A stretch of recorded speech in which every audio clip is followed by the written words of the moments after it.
So the reality of dunya is that at every given moment, there is both good and bad. At every given moment, there is both yusr, ease, and if you're having usr, which is difficulty, Allah subhanahu wa ta'ala tells us what?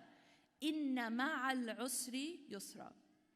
So at the same time that you're going through this difficult time, you're going through this challenge, you also have ease at the same time. Now this is where focus comes in. What do you choose to focus on in any given moment? Because there's both. We've decided as a group, yes? I should have talked about body language, but that's okay.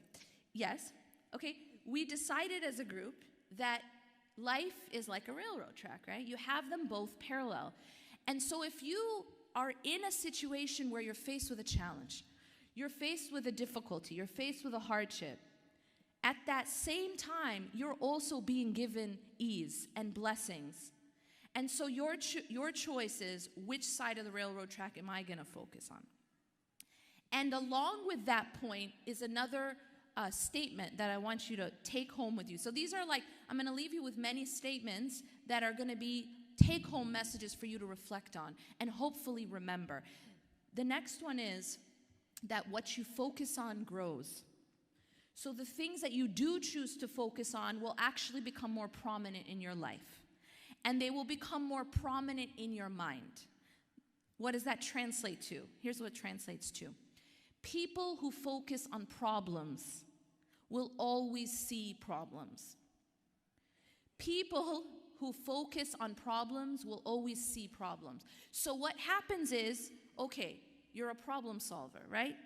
A problem solver naturally focuses on problems. That's the double-edged sword.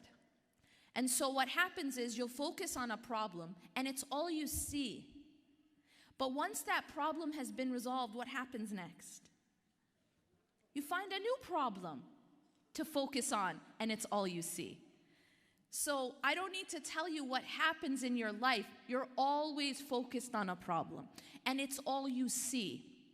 And this isn't because your life is all problems. It's because that's what you chose to focus on. And what you focus on grows. And realize that that's a choice you have. That's a mental decision that you're making. Because Allah has given you both.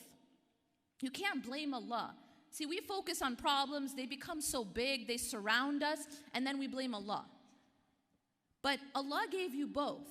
Allah gave you, yes, you have a challenge, but you have a lot of blessings at the same time, but you're not focusing on them. You don't even see them. And so they become like nothing to you. And instead you're surrounded, and then you become paralyzed by your problem. The Prophet ﷺ said in a Sahih Hadith, عَجَبٌ لِأَمْرِ الْمُؤْمِنِ أَمْرُهُ كُلُّ خَيْرٍ.